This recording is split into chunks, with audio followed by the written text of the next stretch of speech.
You know we're late to the party. Attack on Titan was like 3 weeks ago, maybe. Like, we're not late because we watched it on time. We're just late in terms of recording it. And getting it out. But there's 2 questions I want to present as far as Attack on Titan goes. Do you think Attack on Titan will go down as the top 5 anime of all time? And do you think that the ending was as bad as people talked about? I can talk about Attack on Titan forever because that's personally one of my favorites. Even if it didn't go down as top 5 in history, it go down in my book.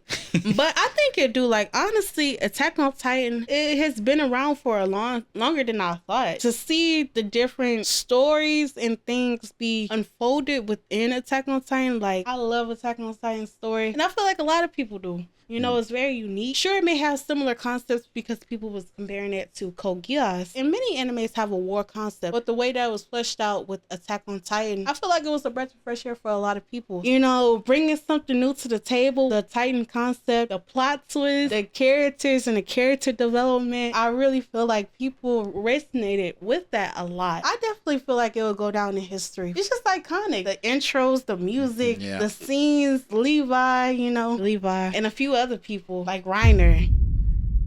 You just made that awkward. That was crazy. You made that awkward. If it's not even in your top 10, you don't watch real anime. If it's not in your top, we respect people's opinions here. Hey man, we love everybody. You already got us canceled with the Dragon Ball fans. I'm sorry, One Punch Man. I'm sorry. I love y'all. If you don't feel like it's the top 10 anime, you kind of don't watch anime for real. Okay, you just said the same thing. You just said the same thing, but in a different way. Kinda. It's a little softer. Now, to answer your second question, do I think the ending was that bad? No. I feel like people are over-exaggerating. Like, Eren wiped out 80% of the population, which I do not agree with, okay? He could have did it differently, but he did it the way he saw fit, and I thought it was very cool. He looked cool doing it. No, well... What? What? It was cool how he killed 80% of the population. What are you saying right now? He killed families. That's not what I was saying. That sounds crazy. That's a TikTok. You going on TikTok with that one? No, I'm gonna get canceled.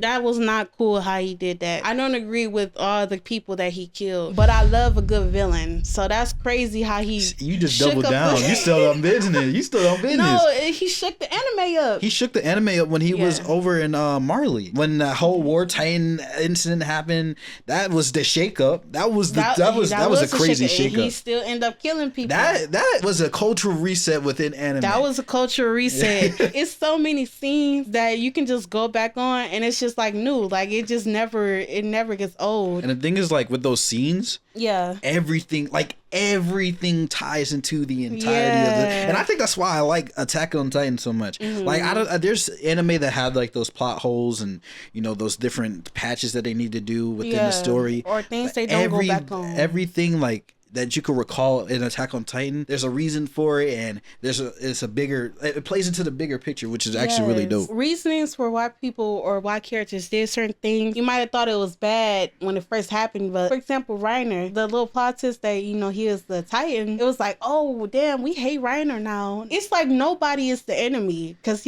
they're doing the same thing. That's kind of like a result of war, though. I'm just talking within Attack on Titan. Reiner and what he did was particular to Marley and them being in war with Paradis. Right.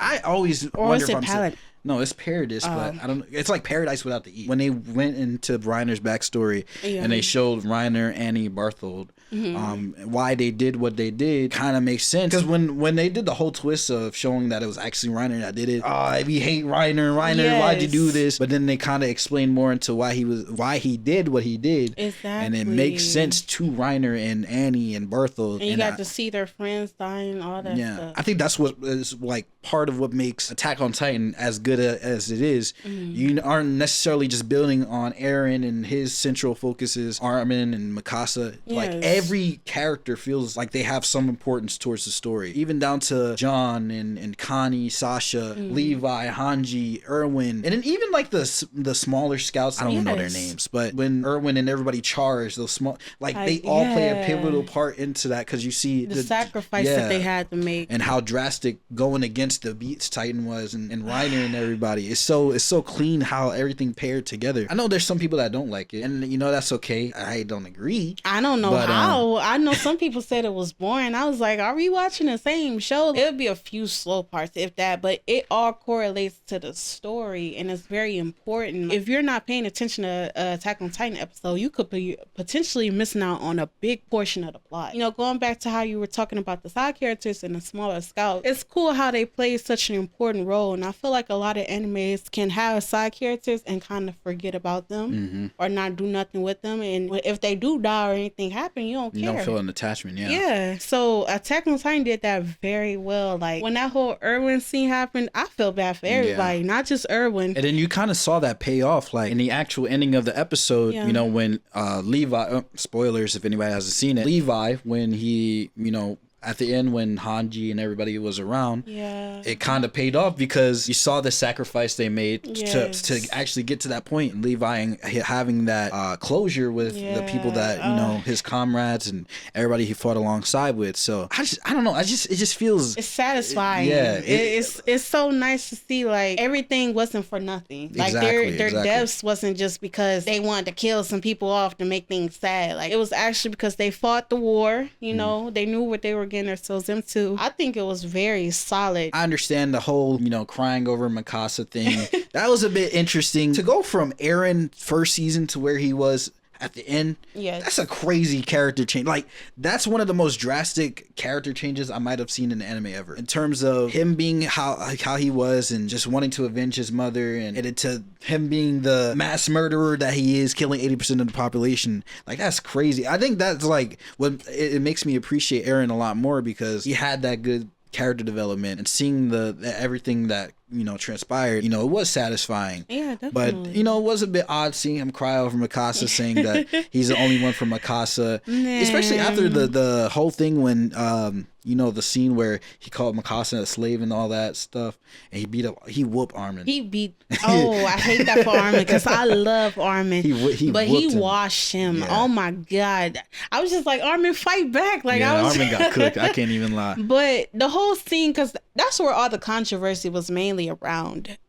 Him crying over Mikasa. Y'all have to remember, you know, Eren did all that stuff, but he's still young. Like, I think he was 19 or whatever. I don't even know if he was 21. I don't know what they were expecting. They think that he's not supposed to have any emotion. Like, yes, he was acting like he was kind of, you know, nuts off the deep end. But it's nice. For me, it was refreshing to see that he still had some sort of emotion towards anybody, especially somebody like Mikasa. I ain't have a problem with it. Like, it was cringe because I don't like romantic stuff. Like especially if I feel like it's forced. But I didn't feel like I had to be up in arms and say, "Oh, the anime ending is trash now because Eren was crying." Like, it's not that deep. And people were also saying that about Armin. It was like, because Armin was sad about Eren dying, he was a bad character. But yeah, that's literally his best friend. Like, I don't understand why people were saying he was condoning everything that he did. Like, obviously Armin wasn't happy. Like, especially in the last season, he's been miserable. So I don't think Armin was happy about what Eren did. I don't know why people were slandering him so much. Like, I'm thinking about like what could have actually made the ending bad. Maybe the whole Ymir thing, and, you know, her in love and all that stuff. That's kind of interesting, that dynamic. And maybe getting more of a sense of Historia, who got her pregnant and stuff like that. Maybe just getting a little bit more of that and an explanation of that, and the whole Ymir thing. I could see how those could, like, throw some people off, but I don't think it was to the point where I feel like the ending did a good job of summing everything up. And some people were saying, you know, the anime and the manga were different in the way that it was paced and everything. I feel like they wrapped the anime up very well. It was a lot of closure for a lot of people. I know some people was mad. They was like, well, John and Connie got turned into Titans. They just actually turned back into normal people. Just let them be alive. Like, y'all want everybody to die. Just let them live. I'm glad they turned back to people, because when I saw them turn into Titans, I was sad. Yeah, I was like, dang, that's like, it. No. And then he had his hand, they hit their hands over the shoulders and everything. Yeah, that made me sad. And you know, people hate this ending, but we thought it was going to turn out a lot worse. I thought everybody was going to die except for, like, Armin or Mikasa. I for sure thought Levi was dead. I thought Levi was cooked. I did not see Levi living at all,